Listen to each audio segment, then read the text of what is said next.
শ্রেণীর মানুষের উপর থেকে আল্লাহ কলম উঠায় নিয়েছেন। অর্থাৎ এই 3 শ্রেণীর মানুষ যতই গুনাহ করুক তাদের আমলনামায় গুনাহ লেখা হয় না।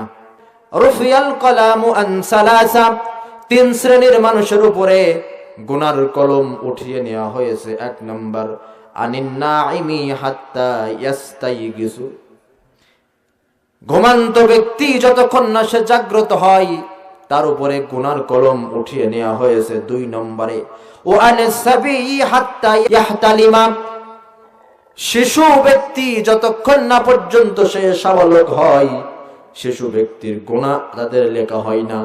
বাচ্চা শিশু যখন ইবাদত বন্দেগী করে, নামাজ পড়ে, মানুষদেরকে সালাম দেয়, এই সওয়াবের অংশটা তার আব্বা আম্মার আমলনামায় ট্রান্সফার করা হয়। সুবহানাল্লাহ। এই জন্য দেখবেন বাপ মা যদি ভালো হয় সন্তানও ভালো হবে। বাপ যদি নামাজ পড়ে, মা যদি নামাজ পড়ে, সন্তানও নামাজ পড়বে। শিশুরা গুনাহ করলে গুনাহটা তার আমলনামায় তোলা হয় না। 3 নম্বরে ওয়ানিল মাজনুন হাত্তা ইয়াকিলা, পাগল ব্যক্তি গুনাহ করলে গুনার আমলটা আমলনামায় লেখা হয় না।